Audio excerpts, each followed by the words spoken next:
ঠিক আছে, এত বড় বড় রাজহাঁসের মতো ডিমগুলা কিসের, এবং দেখানোর চেষ্টা করবো এগুলো হচ্ছে ময়ূরের ডিম। ময়ূরের যে নিজের ডিম নিজে ফুটায়, এই প্রমাণগুলো আপনাদের আজকে দেখানোর চেষ্টা করবো। এবং ময়ূরের ডিম এর কাছাকাছি আসো, ময়ূরের ডিম যে ইনকিউবেটরে ফুটানো যায়, আর আমরা এত ডিম কি জন্য পাই, এই মেডিসিন গুলো দেখানোর চেষ্টা করব।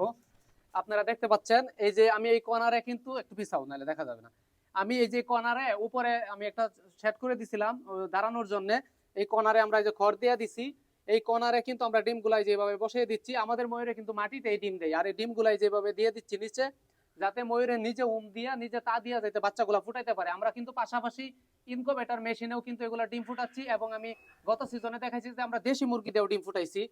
একটু দেখানোর চেষ্টা করি। মাশাআল্লাহ, দেখেন ডিমের সাইজ গুলা দেখলে হয়তো বুঝতে পারবেন যে আমার হাতের তুলনায় কতটুকু বড়। মাশাআল্লাহ, কিন্তু আপনারা অবশ্যই বলবেন। আর একটা বিশেষ ব্যাপার হয়েছে, যদি মনে হয় যে আমাদের পেজে থেকে আপনারা কিছু জানতে পারেন বা শিখতে পারেন, তাহলে পেজের সাথে রাখতে পারেন ফলো দিয়া। আমার হাতে যেটা দেখতে পাচ্ছেন এটা হচ্ছে 1.5 মাস বয়সী ময়ূরের বাচ্চা। পাশাপাশি আমার পিছনে যেগুলো দেখতে পাচ্ছেন এগুলো হচ্ছে রিংনেক, যে মুরগিটার কথা আমরা আমাদের ভিডিওর মাধ্যমে তুলে ধরার চেষ্টা করি, এগুলো হচ্ছে রিংনেক মুরগির বাচ্চা।